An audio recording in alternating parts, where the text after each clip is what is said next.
তাহলে কি সত্যি বৃষ্টি আর প্রীতমের ভালোবাসাটা একদম আগের থেকেই ছিল?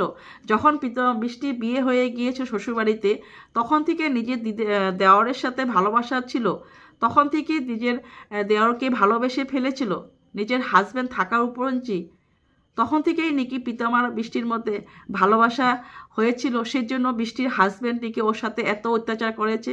সব কথাই তোমাদেরকে আমি তুলে ধরবো আজকে। তো চলো বন্ধুরা, প্রথমে আজকে আমার ইন্ট্রোটা দিয়ে নিই। Welcome back to my channel. আশা করি তোমরা সবাই ভালো আছো, সুস্থ আছো। আমিও ভালো আছি, সুস্থ আছি। হ্যাঁ, বৃষ্টি অনেক কথা লুকিয়েছে আমাদের কাছে, অনেক অনেক কথা লুকিয়েছে। সব কথাই তোমাদেরকে বলবো। আর এখন এই ওয়াইটিতে মানে বৃষ্টির এত উপর চ্যানেল চলে গিয়েছে, এত বড় চ্যানেল হয়েছে, একটা মানে একটা মানে লাখ লাখের উপরে সাবস্ক্রাইব, তার মধ্যে লাখ লাখের উপরে ভিউ আসছে। সেই জন্য মানুষে যতটুকু পারে বৃষ্টিকে মানে কিভাবে নিচে নামাবে, বৃষ্টিকে কিভাবে শেষ করে দেবে, সে একটা বড় মানে জাল ফেলে দিয়েছে। সেই জায়গাতে অনেক জায়গা থেকে অনেক কথা চলে আসছে যে বৃষ্টি নাকি প্রীতমকে একদম আগের থেকে ভালোবাসতো, আর বৃষ্টি নাকি প্রীতমকে আগের থেকে ভালোবাসতো, সেই জন্য বৃষ্টির এক্স হাজব্যান্ড বৃষ্টিকে এত অত্যাচার করা হয়েছিল। বৃষ্টির এক্স হাজব্যান্ড সেই জন্যই আজকে একটা কন্ট্রোভার্সি চ্যানেলে দেখলাম, বলল এক দিদি ভাই যে নিজের দেওরকে যদি ভালোবেসে ফেলে, নিজের এক বাড়িতে থাকা দেওরের সাথে যদি প্রেম করে, তাহলে কি নিজের হাজব্যান্ড কি মানে এভাবে ইসে করবে, মানে আরতি করবে? সে কথাটাও বলা হয়েছে। তো সব কথা না জানে, সব কথা না বুঝে, পুরা ভিডিওটা মানে পুরা প্রথম থেকে ওর ভিডিও না দেখে এভাবে সবাই 1 সেকেন্ডের মধ্যে উল্টো পুল্টো কথা বলে একদম ভিউ কামিয়ে নিতে পারে। কারণ আজকালকার ভালো দিনটি নেই, সবাই যদি খারাপ বলে সেই জায়গাতে সেইখানে অনেক ভিউ চলে আসে। আর যারা যদি ভালো ভালো বলে, সত্যি কথাগুলো বলে, তো সেই জায়গাতে কোনো দিন ভিউ আসে না। যেরকম আমরা সব জেনে বুঝে বৃষ্টির সব কথা জানি, মানে প্রপারলি সব কথা, মানে ওখানের থেকে ও যেখানে বৃষ্টি বড় হয়েছে, এখান থেকে ভিডিওটা কি কি করেছিল ওখানে, তারপরে বিয়ে হয়ে ওর কি কি হয়েছিল, সব কথা ও আস্তে আস্তে সব কথা বলে না, আমাদেরকে ভেঙে ভেঙে সব কথা বলে না, একটু একটু করে বলেছে। তারপর ওদের পাশের বাড়ি মানে বৃষ্টির শ্বশুরবাড়ি পাশের বাড়ির থেকেও কয়েকটা কমেন্ট আসছিল। এরকম করে মিলিয়ে মিশে আমরা সব কথা জানি বৃষ্টির। তো সেই জায়গাতে বারবার বলা হয়েছিল যে বৃষ্টির নিজের দেওয়ার নয়, এটা বৃষ্টির নিজের দেওয়ার নয়। আমি কালকে পরশুকার ভিডিও তো বলেছিলাম যে বৃষ্টির এটা নিজের কোনো দেওয়ার হয় না। আর বারবার আর কি বলবো সেই কথাটা দেখলাম আজকে কন্ট্রোভার্সি করে চলে আসছে যে বৃষ্টির নাকি নিজের দেওয়ারকে ভালোবেসেছে, সেই জন্য নাকি ওর হাজব্যান্ড ওকে এত অত্যাচার করা হয়েছিল। নিজের হাজব্যান্ড সেটা বলেছিল যে ভাইকে ভালোবেসেছ, সেই জন্য তোমার সাথে অত্যাচার করা হবে। সে কথাটা কিন্তু একদমই ভুল, একদমই রং কথা একটা, একদম মানে পুরাটাই মানে মিথ্যা কথা একটা, পুরো সাজিয়ে কথাগুলা বলা হয়েছে। বৃষ্টির দেওয়ার নয় এটা, বৃষ্টির অনেক দূরের দেওয়ার। তো সেই জন্য মানে প্রীতম ওদের বাড়িতে যাওয়া আসা করতো।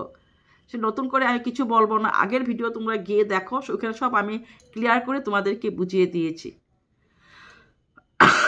আর প্রীতমের সাথে বৃষ্টির কখনো এত কথাবার্তা হতো না।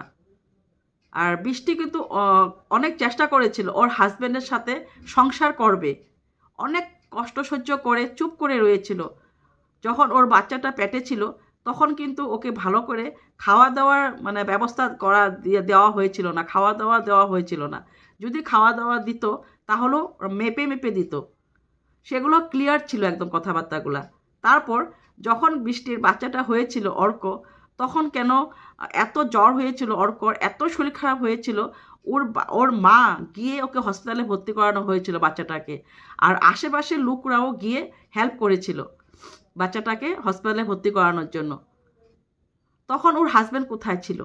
তারপর বৃষ্টি কিন্তু গিয়েছিল ওর হাজব্যান্ড যেখানে চাকরি করে, দুবাই, হ্যাঁ দুবাই তো বলেছিল, হ্যাঁ দুবাই যেখানে চাকরি করতো ওর হাজব্যান্ড, তখন বৃষ্টি অনেক, বৃষ্টির যদি ভালোবাসা থাকতো প্রীতমের সাথে, প্রীতমের যদি ওখানে ওর বাড়িতেই থাকতো, ওর দেওয়ারই হতো, তাহলে তো বৃষ্টি ভাবতো যাক আমার হাজব্যান্ড যেখানে খুশি সেখানে যাক, আমি আমার দেওয়ারের সাথে প্রেম লীলা করব।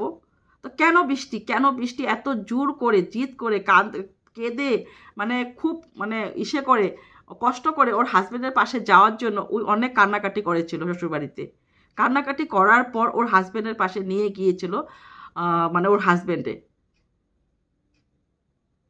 যদি ওর ভালোবাসাটা প্রীতমের সাথে থাকতো তাহলে দুবাইও যেত না। তাহলে দুবাই কেন গিয়েছিল ওর হাজব্যান্ডের পাশে? সেই জন্য বলি বৃষ্টির পুরো ভিডিওগুলো দেখো, কে কি কোন জায়গা থেকে কমেন্ট দিয়ে দেয় বা সে কমেন্ট নিয়ে বসে পড়ো কথা বলতে। তারপর দুবাই গিয়েছিল, দুবাই থাকছে, অনেক দিন থেকেছে। ওখানে গিয়েও অনেক অত্যাচার পেয়েছে, অনেক মানে ওর সাথে ও থাকতো না, মানে রিলেশন রাখতো না বৃষ্টির হাজব্যান্ড বৃষ্টির সাথে। তো কি করব, যখন ও দেখতো নিজের হাজব্যান্ড ওর সাথে এইভাবে থাকে না, তাহলে ও বাধ্য হয়ে আবার শ্বশুরবাড়িতে চলে আসছিল। তারপর যখন ভাবলো যে অর্ক গায়ে এসেছে, ওখান থেকে যখন চলে আসছে দুবাই থেকে, হ্যাঁ দুবাই তো বলছে, হ্যাঁ দুবাই থেকে, আমার কনফিউশন হয়ে যায়, ঠিক কথাটা মনে থাকে না কোন জায়গায়, হ্যাঁ দুবাই ছিল, হ্যাঁ দুবাই থেকে যখন চলে আসছে, যখন অর্ক গায়ে এসেছে, হ্যাঁ তখন বৃষ্টিকেও কিন্তু তেমন কোনো ভালো মানে করা হয়েছিল না, ব্যবহার করা হয়েছিল না। তাও ভাবতো নিজের বাচ্চাটা যদি হয়ে যায় তাহলে হয়তো বাবা চেঞ্জ হয়ে যেতে পারে বাচ্চার মুখের দিকে দেখে, কিন্তু না, ওর বাবা কখনো মানে অর্কর বাবার কথা বলছি, লিগেল যেটা মানে ওর বাবা মানে বাবার কথা বলছি, তখনও কিন্তু বাচ্চাকে দেখেও কিন্তু চেঞ্জ হয়নি। আচ্ছা জি হ্যাঁ ঠিক আছে, সব কথা মানলাম। তো এত কিছু যদি ওর হাজব্যান্ডের বিষয়ে বলা হচ্ছে, তাহলে ওর হাজব্যান্ড কেন সামনে আসে না? কেন আইডি একটা ক্রিয়েট করে না? করে ও বলুক যে কোনটা সত্যি কোনটা মিথ্যা। একটা আমি তোমাদেরকে ভিডিও দিয়েছিলাম, একটা আমি ওর মানে চ্যানেলটাকে নাম আমি বলবো না, আমি পাল্টিবাস ম্যাডাম দিয়েছিলাম। পাল্টিবাস ম্যাডামকে একটা মানে এত বড় একটা মেসেজ দেওয়া হয়েছিল, ওখানে সব কিছু লেখা হয়েছিল যে বৃষ্টির হাজব্যান্ড কোনো দোষ করেনি, বৃষ্টির হাজব্যান্ড খুব ভালো, বৃষ্টির বাচ্চার জন্য ডাইপার কিনে আনতো, ওর বাচ্চার জন্য কিনে আনতো, ওর বৃষ্টির হাজব্যান্ড আর নিজের ছেলের জন্য কিনে আনতো, একসাথে মানে অনলাইনে নিয়ে আসতো, সেগুলো কথা অনেক বলেছে। তারপর পাল্টিবাস ম্যাডামের সেগুলো কথা কিন্তু আমাদেরকে পড়িয়ে শুনেছে। তারপর কি হয়েছে, 2 দিন পরে এই ভিডিও ডিলিট হয়ে গেল, সেই কমেন্টও ডিলিট হয়ে গিয়েছে। উনি আবার পাল্টিবাস ম্যাডাম আবারও বলেছে যে না আমি এগুলা কথা মানে বলেছি সোশ্যাল মিডিয়াতে, আমি কমেন্ট করেছি তোমাকে, সেগুলা কিন্তু বলবে না, আমি ফেসে যাব। তো কেন ফেসে যাবে? যদি বৃষ্টির হাজব্যান্ড সব পুরা সত্যিটা বলে, বৃষ্টির হাজব্যান্ডের কোনো দোষ নাই, একমাত্র খালি বৃষ্টির দোষ, তাহলে বৃষ্টির হাজব্যান্ড কেন সামনে আসে না? এত কাটাছেঁড়া হচ্ছে ওনাকে নিয়ে। অনেকে দেখছি বৃষ্টির হাজব্যান্ডকে নিয়ে অনেক মানে খারাপ মন্তব্য করে কথা বলে, তাহলে বৃষ্টির হাজব্যান্ড সামনে কেন আসে না? কারণ সেই জন্য উনি যা করেছে সব সত্যি করেছে, সেগুলা সত্যি। সেজন্য বৃষ্টির এক্স হাজব্যান্ড সামনে এসে আমাদেরকে কিছু বলতে ক্লিয়ারিফিকেশন দিতে পারে না। না হলে যে মেয়ে লোকটা মেসেজটা দিয়েছিল উনার মানে বৃষ্টির এক্স হাজব্যান্ডের শ্বশুরবাড়ির সামনের মেয়ে লোকটা, এই পাল্টিবাস ম্যাডামকে, উনি আবার কেন বলল যে কেন বলে দিয়েছো, না হলে কিন্তু ফেসে যাব। লগালগ 2-3টা ভিডিও করে আবার ডিলিট করে দিয়েছে। হ্যাঁ কালকে আবার দেখেছি দিয়েছে, মেনলি সম্পর্কে কিছু কথা বললো, আমি এত মানে দেখিনি, কিন্তু বৃষ্টির জন্য এত কিছু খারাপ বলেনি, খালি ফ্ল্যাটের কথা বলেছে। বৃষ্টির নিজের দেওয়ার হয়, নিজের দেওয়ারের সাথে ভালোবাসা করেছে, সেই জন্য বৃষ্টির হাজব্যান্ড ওকে এই ধরে অত্যাচার করেছে, সব এগুলো মিথ্যা কথা, সব ভুল কথা। যে কোনো কথা বলে ভিডিও করে দিলে হয়ে যায়। বৃষ্টি তো বলেছিল না যে প্রীতমকেও চিনতো, আগের থেকেই চিনতো, কিন্তু প্রীতমকেও কোনোদিন সেই নজরে দেখেনি, প্রীতমকে কখনো সেই ভালোবাসার নজরে দেখেনি।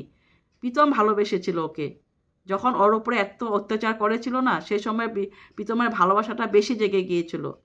তো সেই জন্য ও অনেক ওকে মানে বৃষ্টিকে বুঝিয়ে অনেক কষ্ট করে ওকে ওই জায়গার থেকে, নরকের থেকে বের করে নিয়ে আসছিল।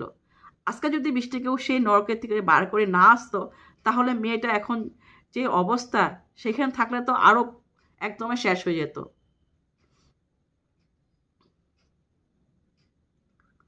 সেটাই, পুরো ভিডিওটা দেখে বুঝে তারপরে বললে ভালো লাগে। তো চলো আজকের জন্য এখানে, যদি ভালো লাগে প্লিজ আমার চ্যানেলটাকে লাইক শেয়ার সাবস্ক্রাইব করে দিও, আর যত পারো শেয়ার করে দিও, আর কমেন্ট করতে ভুলো না। ভালো খারাপ যেটাই কমেন্ট করো, নেগেটিভ পজিটিভ মধ্যেই থাকা মানে ওয়াইটিতে থাকে এটা, তো সেটাই বলেছি। যেটাই তোমাদের ভালো লাগে প্লিজ আমার চ্যানেলটার মধ্যে কমেন্ট করে দিও, কমেন্টের অপেক্ষা রইলাম। তো আজকের জন্য এখানে সবাই ভালো থাকো, সুস্থ থাকো, গুড নাইট, বাই বাই।